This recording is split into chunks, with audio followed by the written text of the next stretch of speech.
Tariffs. I woke up this morning. Tariffs are off. Well, now they're back on. Court of Appeals number one, Sam, said, no, hold on. Let's wait a little bit. Let's think this through. Tariffs are on for now, thanks to appeals court and win for Trump. That's a temporary pause. And remember this weird three-judge panel for the Star Chamber. They said this thing, we got 10 days to phase this in. So it's all a big mess, but for now, and Sean made this point on the morning meeting, got a long way to go here. And it's possible it could be stayed. In other words, the tariffs could stay in place while we wait for the Supreme Court to do their thing. We just don't know. Here is Caroline Leavitt at the White House briefing today, number three, saying that these judges don't know what they're talking about. Last night, the Trump administration faced another example of judicial overreach. Using his full and proper legal authority, President Trump imposed universal tariffs and reciprocal tariffs on Liberation Day to address the extraordinary threat to our national security and economy posed by large and persistent annual U.S. goods trade deficits. The United States has run a trade deficit of goods every year since 1975. In 2024, our trade deficit in goods exceeded $1 trillion.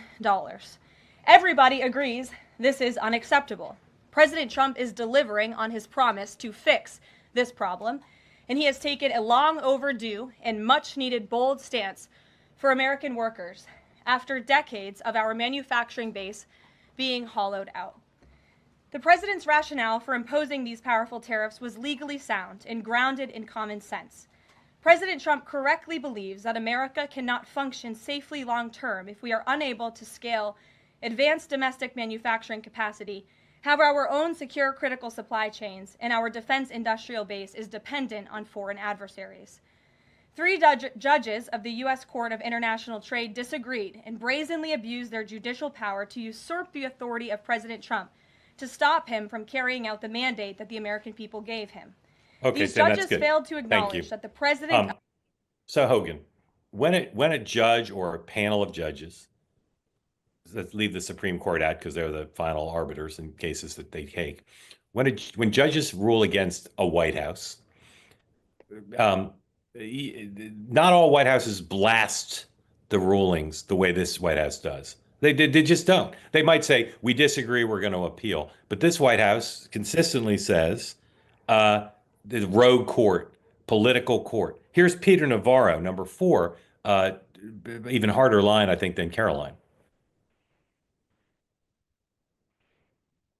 Urgency is $1.3 trillion a year going abroad, $18 trillion of American wealth so far transferred into foreign hands, and millions of jobs lost, hundreds of thousands of factories gone. That's the emergency. And the American people understand this. Okay. Main Street understands this. Wall Street is in denial about this, and this rogue court apparently doesn't think that having Main Street America dying from fentanyl and not having jobs is an emergency. We think it is, and it damn well is.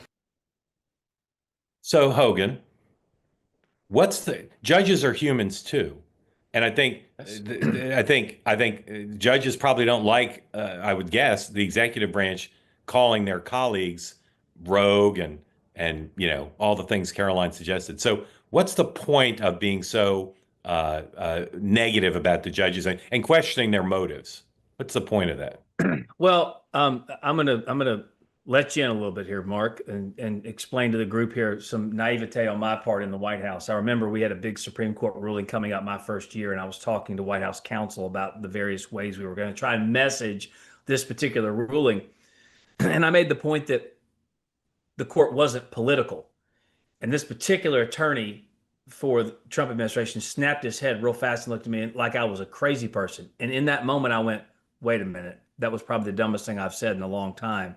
And he goes, you think the Supreme Court isn't political? And I went, no, you're right, I get it. That goes back to what you just said about the human factor of it. So, as you know, Trump likes to exploit what he thinks is a winning issue, a winning message whenever he can. And there is no secret that these courts, by every measurable piece of data or statistic, shows they've gone after this president much more than any president in history. And you may say, well, that's because that's what he's doing. Joe Biden loses a Supreme Court ruling on paying for kids' tuition and says, forget the court. We're just going to blow right past it. So you can say you don't like Donald Trump's rhetoric about the court, but at least he keeps saying consistently he's going to abide by the ruling. So did Caroline Levin in that briefing.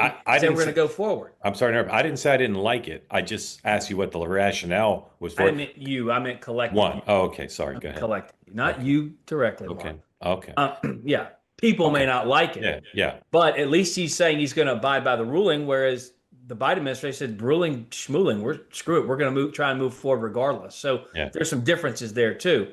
But this court battle over these types of things, this isn't the end of it. This is the beginning. This will keep going on for the entirety of his administration, like it does for most Republican administrations. Hey, did you like that conversation? Well, you can be part of the Two-Way community. Join us live for interactive conversations like no other. Go to tway.tv. You can also watch anytime. Hit the subscribe button and watch our Two-Way clips and full episodes whenever your time allows.